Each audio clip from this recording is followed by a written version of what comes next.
Hi everyone, इस channel पे आप सभी का स्वागत है। मैं पार्थिवी ठाकुर हूँ एंड ये हमारी प्लेलिस्ट चल रही है बैंकिंग एंड फाइनेंशियल अवेयरनेस की। इसका लेक्चर नंबर 9 है। लेक्चर नंबर 8 में हमने बेसिक्स ऑफ बैंकिंग का पार्ट 1 डिस्कस किया था, जिसमें हमने लायबिलिटीज डिस्कस की थी। लेक्चर नंबर 2 के अंदर हम एसेट्स डिस्कस करेंगे। एसेट्स मेनली टू टाइप्स के होते हैं, एक अपने लोन होते हैं, एक एडवांसेस होते हैं।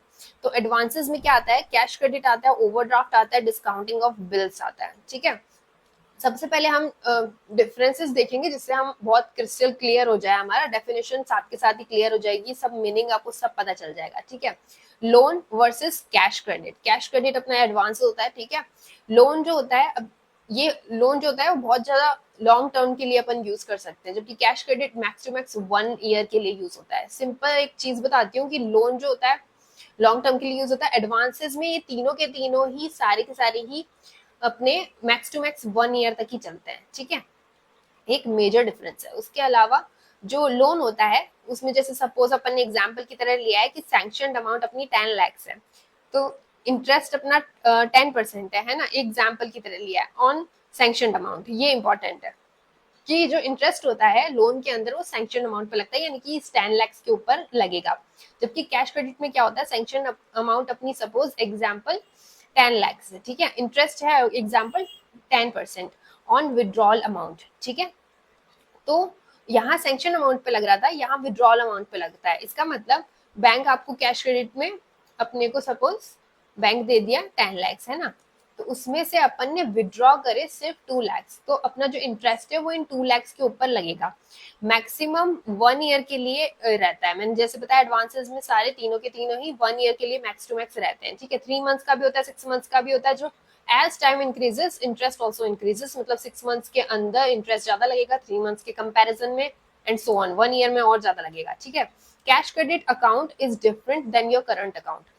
ये एक इंपॉर्टेंट पॉइंट है कि जो आपका करंट अकाउंट होता है उसके उससे हटके कैश क्रेडिट अकाउंट होता है, जो कि लॉजिकल है, क्योंकि ऑब्वियसली बैंक आपको ये पैसे दे देगा एंड उसमें से आप जो विड्रॉ करोगे उस पर ही तो आपका इंटरेस्ट लगेगा।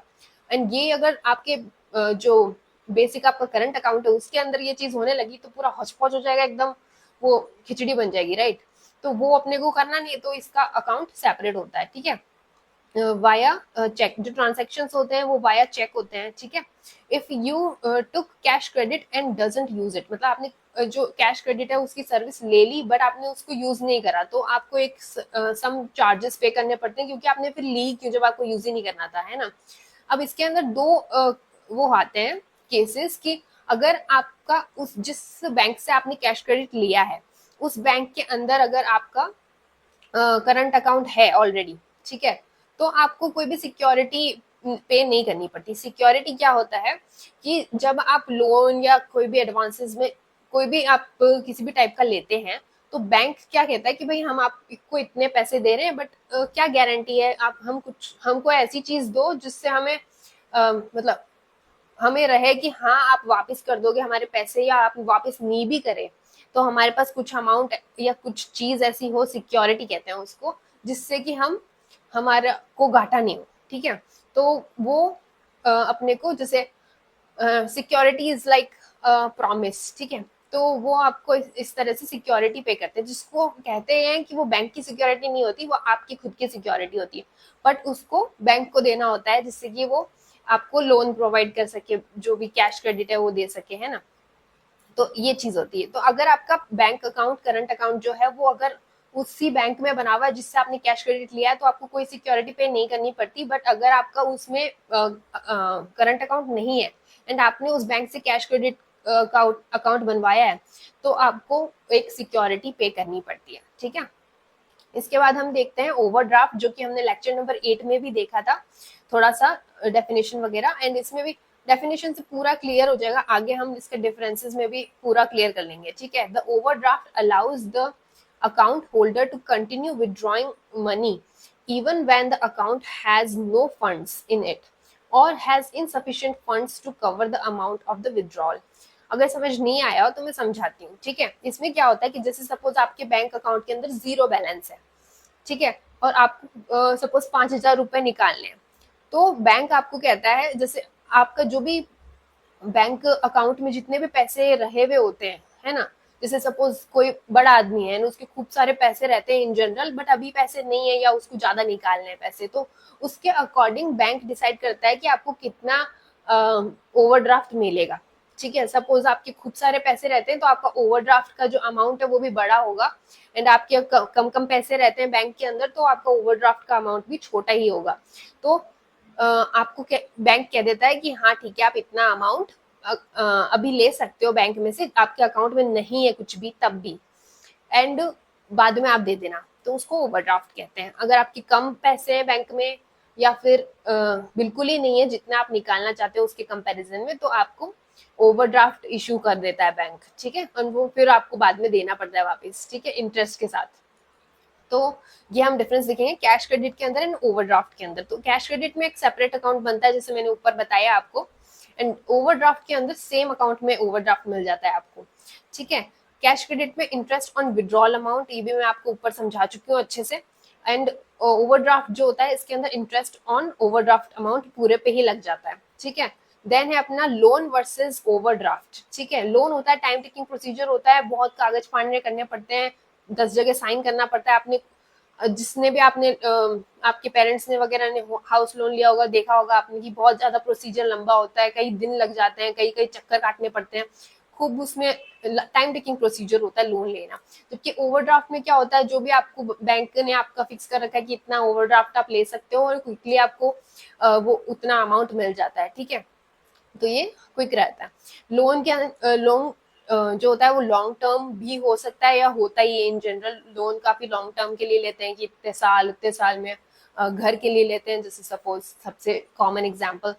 जबकि ओवरड्राफ्ट होता है शॉर्ट टर्म के लिए, मैक्सिमम 1 ईयर के लिए होता है। ठीक है, जैसे मैंने बताया सारे एडवांसेस मैक्सिमम 1 ईयर के लिए ही होते हैं। ठीक है, लोन जो होता है उसकी limit is not pre decided. ठीक है, मतलब कुछ ऐसे लिमिट नहीं होती, बहुत ज्यादा अमाउंट का भी आप ले सकते हो, जबकि इसकी लिमिट डिसाइड होती है।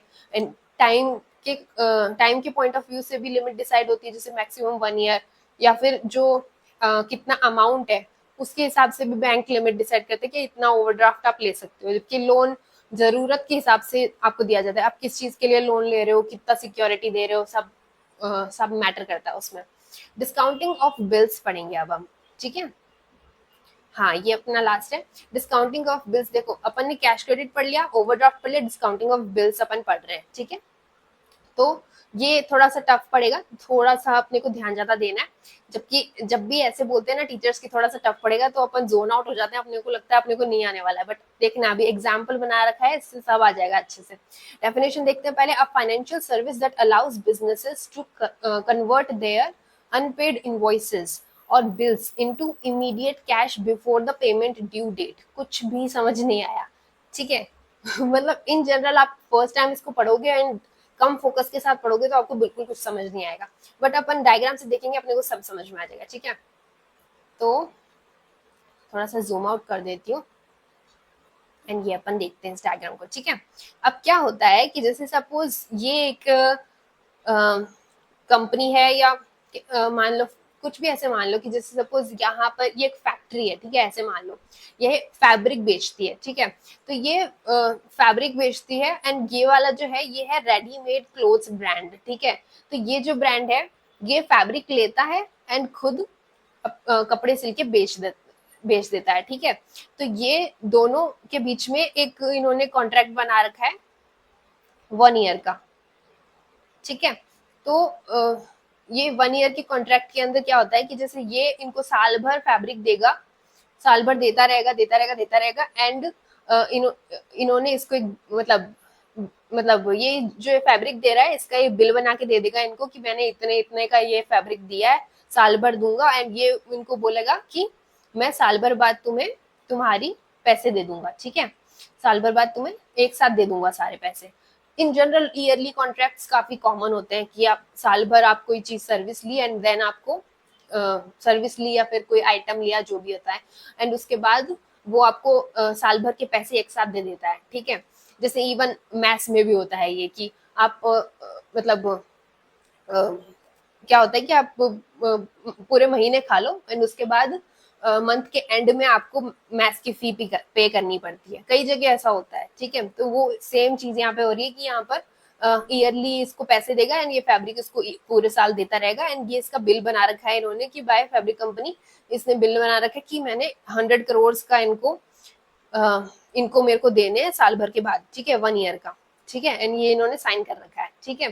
तो ये हो गया। बट ये जो फैब्रिक वाली जो फैक्ट्री थी, इस इनके क्या हुआ कि इनके कोई घाटा हो गया जिस वजह से इनको पैसे की रिक्वायरमेंट थी। बट इन्होंने तो बोल दिया कि मैं तो साइन कर रखा है भाई, मैं तो साल भर बाद ही दूंगा, है ना। तो जबकि इनको अभी अभी के अभी चाहिए था, तो ये अब कहाँ से लें? तो ये बैंक के पास जाते हैं एंड ये बैंक को दिखाते हैं कि भाई ये मेरा बिल है, बिल एज सिक्योरिटी, ठीक है। समझना, सिक्योरिटी मैंने लेक्चर की स्टार्टिंग में अभी समझाया था। सिक्योरिटी क्या होती है कि बैंक एक सिक्योरिटी लेता है उस इंसान से जो लोन ले रहा है कि भाई आप वापस कर दोगे ना, मतलब इस तरह से कि हम जो अमाउंट दे रहे हैं वो आपको वापस करोगे ना, तो उस चीज की सिक्योरिटी होती है, ठीक है। तो बिल एज सिक्योरिटी इसमें दी जाती है और ये इस बैंक से लोन मांगता है, ठीक है। तो बैंक क्या कहता है कि हाँ ठीक है, तुमने बिल बना रखा है, तो ये इसको कंफर्म करने के लिए, वेरीफाई करने के लिए इसके पास जाता है, जो ये ब्रांड है उसके पास जाता है एंड कहता है कि भाई हाँ ये बिल सही है कि नहीं है, ये तुमने साइन कर रखा है ना। तो फिर ये इसको बोलता है कि हाँ ये मैंने साइन कर रखा है। तो इस बैंक को कंफर्म हो जाता है कि ठीक है साइन कर रखा है इसने। अब ये जो ब्रांड है, ठीक है, ये इसको 100 करोड़ रुपए देने साल भर के एंड में, चाहे ये इसको दे चाहे ये बैंक को दे, इसको तो 100 करोड़ देने, है ना, इसका तो कोई नुकसान है नहीं, है ना। तो ठीक है, ये बिल वेरीफाई हो गया। तो फिर ये बैंक क्या करता है कि इसको 100 करोड़ देने की जगह 100 करोड़ देने की जगह उसमें 10 करोड़ माइनस करके 90 करोड़ ही देता है, ठीक है। तो इसका जैसे फॉर्मूला हो गया, वो हो गया amount minus interest on this amount, ठीक है। ठीक है, तो समझ में आ गया। एक बार रिपीट कर देती हूँ जिससे एकदम क्रिस्टल क्लियर हो जाए। जो फैब्रिक फैक्ट्री थी, ठीक है, ये इनको क्लोथ फैब्रिक प्रोवाइड करती है एंड ये उस फैब्रिक का कपड़ा बना के लोगों को बेच देते हैं। ये ब्रांड है, ठीक है। तो ये जो है ये कह रहा है, जैसे इसने ईयरली कॉन्ट्रैक्ट साइन कर दिया है कि मैं साल भर के बाद तुम्हें पैसे दे दूंगा, जो भी तुमने फैब्रिक दिया था उसका पूरा पैसा, ठीक है। तो वो अमाउंट अपन ने एग्जाम्पल के लिए लिया है 100 करोड़, ठीक है। साल भर का इनका कॉन्ट्रैक्ट है एंड ये इन्होंने साइन कर दिया है, ठीक है। तो मतलब इसने साइन कर दिया कि मैं दे दूंगा साल भर के बाद, ठीक है। तो ये इसके पास है ये बिल, है ना। तो अब क्या हुआ कि इस फैब्रिक फैक्ट्री को मैं एक बार रिपीट कर रही हूँ जिससे आपको एकदम क्लियर हो जाएगा। इस फैब्रिक फैक्ट्री को बीच में पैसे की जरूरत पड़ी, तो ये बैंक के पास गया कि मेरे को लोन चाहिए। तो बैंक ने मांगी सिक्योरिटी, तो सिक्योरिटी के रूप में इसने बिल दिखा दिया। तो बिल बैंक को वेरीफाई करना पड़ा, है ना। तो वेरीफाई करने के लिए गया ब्रांड के पास, ब्रांड ने बोला कि हाँ मैंने साइन किया है एंड मैं दूंगा साल भर बाद। तो ये क्या करेगा, ये एग्री कर दिया कि ठीक है साल भर बाद मैं इसको देने की जगह बैंक को दे दूंगा, ठीक है। तो इसको कोई दिक्कत नहीं है उसमें, क्योंकि इसको तो सेम अमाउंट देना है साल भर बाद, इसको दो चाहे उसको दो, कोई फर्क नहीं पड़ता, है ना। तो बैंक भी मान गया, ठीक है, वेरीफाई हो गया। अब क्या होता है, अब डिस्काउंटिंग ऑफ बिल्स के अंदर अपन जैसे लोन में क्या होता है, अपने को बाद में अपना जो अमाउंट आता है उस पर अपन इंटरेस्ट देते हैं, ठीक है। एंड बैंक ऑलरेडी पहले से इंटरेस्ट नहीं काटता। जबकि इसमें क्या होता है कि 100 करोड़ जो इसका अमाउंट इसने लोन मांगा है, उस पर पहले से ही इंटरेस्ट जो है 10% का, वो 10 करोड़ जो है वो पहले काट के इसको देगा, 90 करोड़ ही इसको देगा, है ना। तो ये जो है फॉर्मूला, मतलब ये अमाउंट है, ये इंटरेस्ट ऑन दिस अमाउंट 10% वाला, एंड ये इसने माइनस करके ही 90 करोड़ इसको लोन दिया है, ठीक है। एंड देन जब 1 साल हो जाएगा तो फिर ये इसको जो ब्रांड है ये इसको बैंक को फुल 100 करोड़ वापस दे देगा, है ना। वापस मतलब जो इसको देने थे 100 करोड़ वो इसको दे देगा, है ना। तो ये इसका जो 10 करोड़ का प्रॉफिट है बैंक का वो भी निकल गया। तो ये मैंने आपको एक बार रिपीट कर दिया जिससे आपको कोई भी डाउट हो तो एक बार फिर से क्लियर हो जाए, ठीक है। तो ये जो इनका एनुअल पेमेंट था जो इधर जाने वाला था वो ना होके इधर चला गया, ठीक है। Advance interest is taken on the amount, advance interest taken है, पहले से ले लिया। जो 10 करोड़ था वो पहले से ही ले लिया लोन देते टाइम, ऐसा नहीं किया कि इससे कुछ लफड़ा कराओ, इससे कुछ लफड़ा किया ही नहीं। जो लोन मांग रहा है इसी के इतने पैसे उन्होंने काट लिए, है ना। तो ये होता है डिस्काउंटिंग ऑफ बिल्स। एक बार अपन डेफिनेशन वापस पढ़ लेते हैं जिससे अपने को एकदम क्रिस्टल क्लियर हो जाएगा कि ये डेफिनेशन भी तो आनी चाहिए समझ में, जो आई नहीं थी पहले, है ना। तो a financial service that allows businesses to convert their unpaid invoices or bills, ठीक है। तो ये जो बिल था ये रहा, ये है अनपेड, ठीक है। तो इसी का मेंशन यहाँ किया गया है कि जो अनपेड इनवॉइसेस होती है, इनवॉइसेस मतलब जो रिसीट जो होती है उसके लिए बोला है, अनपेड इनवॉइसेस और बिल्स, ठीक है। इसको convert there into immediate cash, मतलब इस बिल से ही तो लोन मांगा गया था, बैंक ने लोन दिया है ना, तो इमीडिएट कैश की जगह मतलब कुल मिला के वो मनी ही है, आप वो ऑनलाइन फॉर्म में हो चाहे कैश के फॉर्म में हो, कोई दिक्कत नहीं है उससे। Into immediate cash before the payment due date, ठीक है। तो क्योंकि इसको, अब आप कहोगे कि भाई इसको तो 90 करोड़ ही मिले, 100 करोड़ नहीं मिले, तो भाई इसने पहले भी तो पैसे मांगे, इसको तो तुरंत जरूरत पड़ गई ना, इसने 1 ईयर वेट थोड़ी किया। अब ये 1 ईयर वेट करता तो इसको डायरेक्ट 100 करोड़ मिलते, बट ये 1 ईयर वेट नहीं करा, इसकी कोई दिक्कत आ गई, बीच में घाटा हो गया, इसको तुरंत पैसे चाहिए थे, तो फिर वो कुछ तो अमाउंट उसको देना पड़ेगा ना, कि उसके मतलब तुरंत पैसे चाहिए थे, तो ये थोड़ी कि मतलब पूरे 100 करोड़ ही मिलेंगे। तो जो इंटरेस्ट तो वो पे करेगा ही, इधर करे चाहे उधर करे आपको। अगर आपने किसी भी जो आपका कॉन्ट्रैक्ट साइन हुआ है उसको आप अगर पहले ब्रेक करना चाहोगे तब भी तो आपको कुछ पेनल्टी देनी ही पड़ेगी ना। तो इसने कॉन्ट्रैक्ट की जगह अगर बैंक से भी मांगा तो कुछ तो इसको अमाउंट देना ही पड़ेगा, घाटा खाना ही पड़ेगा थोड़ा सा, तो अगर तुरंत पैसे चाहिए तो, ठीक है। A financial service that allows businesses to convert their unpaid invoices into immediate cash before the payment due date, मतलब 1 साल से पहले जो इनवॉइसेस थी, बिल्स थे, उनका इसने कैश बना लिया, पैसे बना लिए, ठीक है। तो ये अपने को डेफिनेशन क्लियर हो गई है। तो अगर आपको ये लेक्चर समझ में आया हो तो please like, share and subscribe to this channel. Thank you so much for watching till then.